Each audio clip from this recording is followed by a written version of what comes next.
those particular movements visibly present to us the acts, and whose parts and forms visibly present to us the sustained efforts, the fundamental character, of the individually given will, nay, whose pain and comfort are perfectly immediate affections of this will itself. We first become aware of this identity of the body with the will in the individual actions of the two, for in these what is known in self-consciousness as an immediate, real act of will, at the same time and unseparated, exhibits itself outwardly as movement of the body, and everyone beholds the purposes of his will, which are instantaneously brought about by motives which just as instantaneously appear at once as faithfully copied in as many actions of his body as his body itself is copied in his shadow. And from this, for the unprejudiced man, the knowledge arises in the simplest manner that his body is merely the outward manifestation of his will, i.e., the way in which his will exhibits itself in his perceiving intellect, or his will itself under the form of the idea. Only if we forcibly deprive ourselves of this primary and simple information can we for a short time marvel at the process of our own bodily action as a miracle, which then rests on the fact that between the act of will and the action of the body there is really no causal connection, for they are directly identical, and their apparent difference only arises from the circumstance that here what is one and the same is apprehended in two different modes of knowledge, the outer and the inner.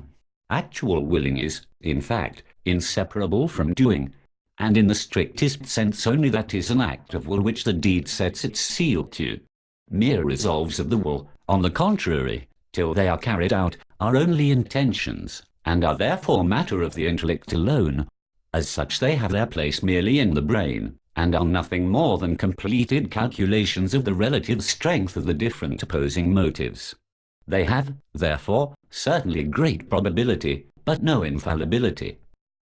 They may turn out false, not only through alteration of the circumstances, but also from the fact that the estimation of the effect of the respective motives upon the will itself was erroneous, which then shows itself, for the deed is untrue to the purpose, therefore before it is carried out no resolve is certain. The will itself, then, is operative only in real action, hence in muscular action, and consequently in irritability. Thus the will proper objectifies itself in this.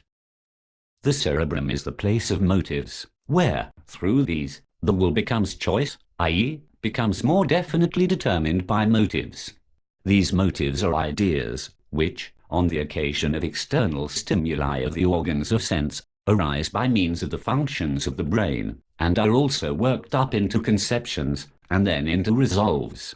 When it comes to the real act of will, these motives, the workshop of which is the cerebrum, act through the medium of the cerebellum upon the spinal cord and the motor nerves which proceed from it, which then act upon the muscles, yet merely as stimuli of their irritability. For galvanic, chemical, and even mechanical stimuli can effect the same contraction which the motor nerve calls forth. Thus what was motive in the brain acts, when it reaches the muscle through the nerves, as mere stimulus. Sensibility in itself is quite unable to contract the muscle. This can only be done by the muscle itself, and its capacity for doing so is called irritability, i.e., susceptibility to stimuli. It is exclusively a property of the muscle, as sensibility is exclusively a property of the nerve. The latter indeed gives the muscle the occasion for its contraction, but it is by no means that, in some mechanical way, draws the muscle together. But this happens simply and solely on account of the irritability, which is a power of the muscle itself. Apprehended from without, this is a qualitas occulta, and only self-consciousness reveals it as the will. In the causal chain here briefly set forth, from the effect of the motive lying outside us to the contraction of the muscle, the will does not in some way come in as the last link of the chain, but it is the metaphysical substratum of the irritability of the muscle. Thus it plays here precisely the same part which in a physical or chemical chain of causes is played by the mysterious forces of nature which lie at the foundation of the process, forces which as such are not themselves involved as links in the causal chain, but impart to all the links of it the capacity to act, as I have fully shown in the first volume. Therefore we would ascribe the contraction of the muscle also to a similar mysterious force of nature, if it were not that this contraction is disclosed to us by an entirely different source of knowledge, self-consciousness as will. Hence, as was said above, if we start from the will, our own muscular movement appears to us a miracle, for indeed there is a strict causal chain from the external motive to the muscular action, but the will itself is not included as a link in it, but as the metaphysical substratum of the possibility of an action upon the muscle through brain and nerve, lies at the foundation of the present muscular action also.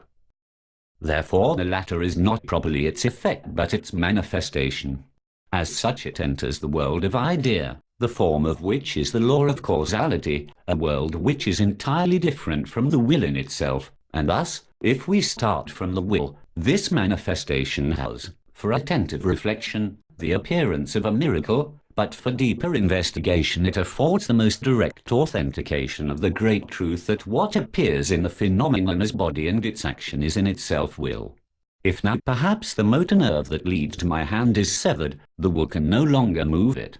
This, however, is not because the hand has ceased to be, like every part of my body, the objectivity, the mere visibility, of my will, or in other words, that the irritability has vanished, but because the effect of the motive, in consequence of which alone I can move my hand, cannot reach it and act on its muscles as a stimulus, for the line of connection between it and the brain is broken. Thus really my will is, in this part, only deprived of the effect of the motive. The will objectifies itself directly, in irritability, not insensibility. In order to prevent all misunderstandings about this important point, especially such as proceed from physiology pursued in a purely empirical manner, I shall explain the whole process somewhat more thoroughly. My doctrine asserts that the whole body is the will itself, exhibiting itself in the perception of the brain, consequently, having entered into its forms of knowledge. From this it follows that the will is everywhere equally present in the whole body, as is also demonstrably the case, for the organic functions are its work no less than the animal. But how, then, can we reconcile it with this, that the voluntary actions, those most undeniable expressions of the will, clearly originate in the brain, and thus only through the spinal cord reach the nerve fibers, which finally set the limbs in motion, and the paralysis or severing of which therefore prevents the possibility of voluntary movement? This would lead one to think that the will, like the intellect, has its seat only in the brain, and, like it, is a mere function of the brain. Yet this is not the case, but the whole body is and remains the exhibition of the will in perception, thus the will itself objectively perceived by means of the functions of the brain. That process, however, in the case of the acts of will, depends upon the fact that the will, which, according to my doctrine, expresses itself in every phenomenon of nature, even in vegetable and inorganic phenomena, appears in the bodies of men and animals as a conscious will. A consciousness, however, is essentially a unity, and therefore always requires a central point of unity. The necessity of consciousness is, as I have often explained, occasioned by the fact that in consequence of the increased complication, and thereby more multifarious wants, of an organism, the acts of its will must be guided by motives, no longer, as in the lower grades, by mere stimuli. For this purpose it had at this stage to appear provided with a knowing consciousness, thus with an intellect, as the medium and place of the motives. This intellect, if itself objectively perceived, exhibits itself as the brain, together with its appendages, spinal cord, and nerves. It is the brain now in which, on the occasion of external impressions, the ideas arise which become motives for the will. But in the rational intellect they undergo besides this a still further working up, through reflection and deliberation.